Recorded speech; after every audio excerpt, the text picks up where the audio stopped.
Everything is too far-fetched. So you make one claim, state your claim. You got this, then he said, now look at this one. He says, yes, that's proved your point there. And said, look at this one, and we prove our point, but you won't need all that.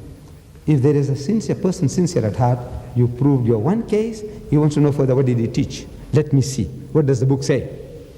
And Allah will open his eyes. But if the person doesn't want to, you're wasting time. You give 100 prophecies, 1,000 prophecies.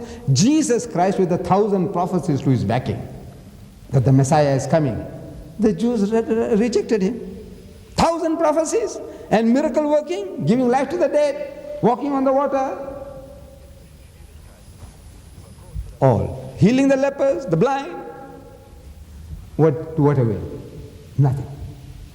See, the thing is now, stake your claim. Make a point, prove it. And now let's see the reaction. Where does the man want to go from here? And if it need be, he says, look, there is a book called Muhammad in the Bible, actually, by Kaldani. Abdul Ahad Kaldani. He was a Syrian priest who had become Muslim. Fantastic. Very concentrated. It needs people like my brother who was here. You must read that, digest that, and start sharing with ordinary people. You see, it's concentrated work. Muhammad in the Bible by Kaldani. And you can deliver a dozen lectures from there on this subject of Bible prophecy. But to me, I feel that one thing at a time. Prove your case. Whatever it is, prove your case. More profitable than a dozen suggestions. So this is mine, that is mine, that is mine, everything belongs to me. They say, no. You just put your claim and say, look, this clause here refers to me. This is my stake. Please, as you said the other night, that there is no an iota of difference between the fundamental teaching of Moses, Jesus, and Muhammad.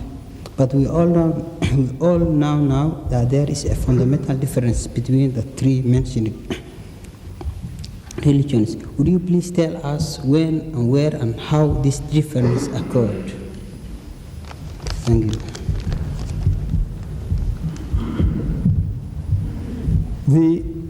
I said there is not an iota, the question was, that I had said, I think at the first meeting, that there is not an iota, one jot, one tittle, one dot of difference between the fundamentals of the teachings of Moses, Jesus, and Muhammad. And the brother wants to know that now today we know there are differences.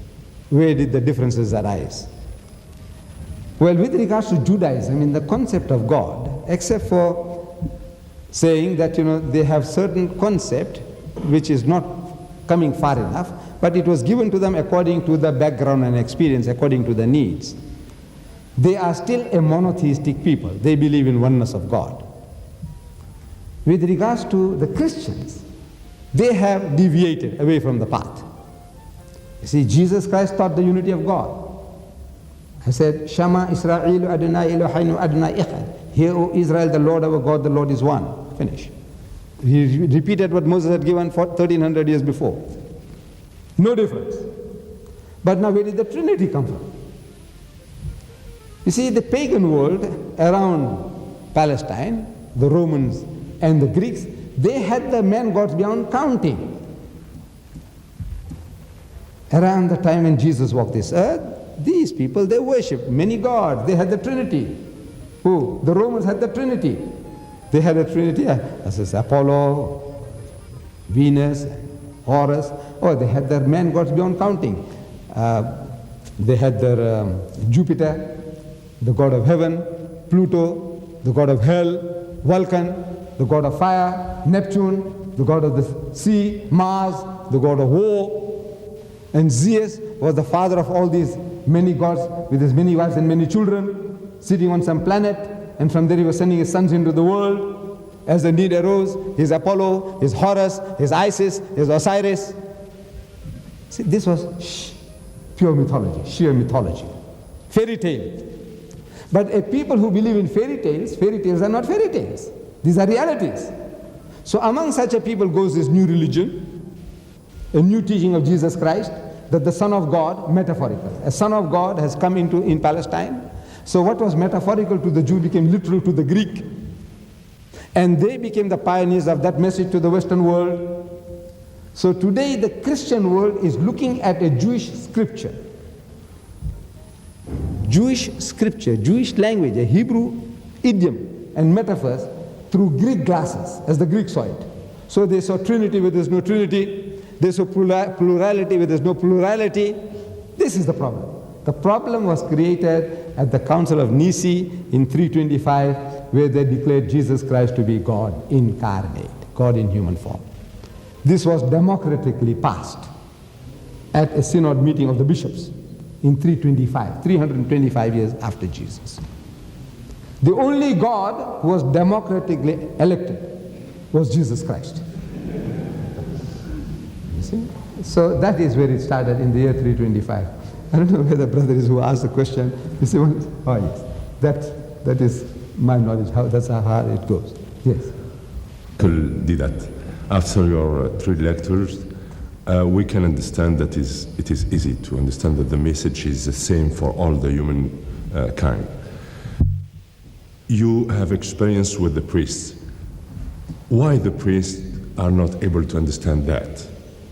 And if they understand that, why they never speak with the people with this simple logic?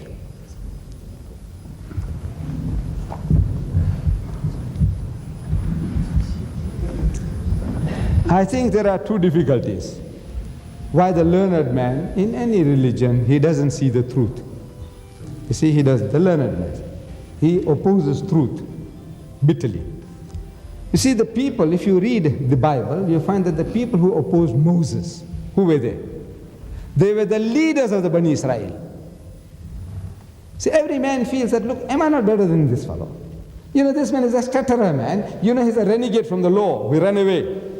And now God chooses him. Resistance. Jesus Christ. Same. Resistance. Who is this upstart, young fellow? What is he? What does he? What? No, look, we are the learned people. We are the leaders of the Sanhedrin. And this young man is telling us, you know, where to get off. The Holy Prophet Muhammad, same. Abu Jahl. Resistance. Abu Jahl. You know what it means? Father of ignorance. And yet that man was one of the cleverest of the Arabs. He was one of the very few persons, people whom you can count on your fingertips who could read and write. His real title was Abul Hikm, father of wisdom. He's the wisest of the Arabs. Why does he resist? Why does he reject? Same, jealousy comes in. You see, his awwal sin, the first sin, shaitan, jealous. Am I not better than him? He's made of dust, I'm made of fire. Why should I bow down to him? Same, it's an eternal thing with man, jealousy. You see, jealousy comes in. This man, son of Abdullah, an orphan, a camel driver, and a goat herd. He was looking after his uncle Abu Talib's goats. And now he says God chose him. God couldn't see me. This man can't even write. He can't even sign his name, and God goes and chooses him. Imagine. So this is man, the nature of man, the learned man. Vested interest comes in. Pride comes in. It's hard. It is hard. You see, unless you bring a lowly spirit, a humble spirit, it is very difficult to accept truth. This is the pride of man that makes him to do that. Shaitaniyat, you know, the devilishness. Ana khayrun. Am I not better than him? May I ask 2 questions, if I have time? One will be of I would say, a doctrinal nature, the other of an ethical nature. The first one, it is known, and you've stressed it very eloquently and in a scholarly way, that there is great convergence between the Bible and the Holy Qur'an in, let's say, matters concerning the past, for instance, creation, Adam and Eve, and Abraham and Noah, and so on. But there is also great convergence concerning the future in both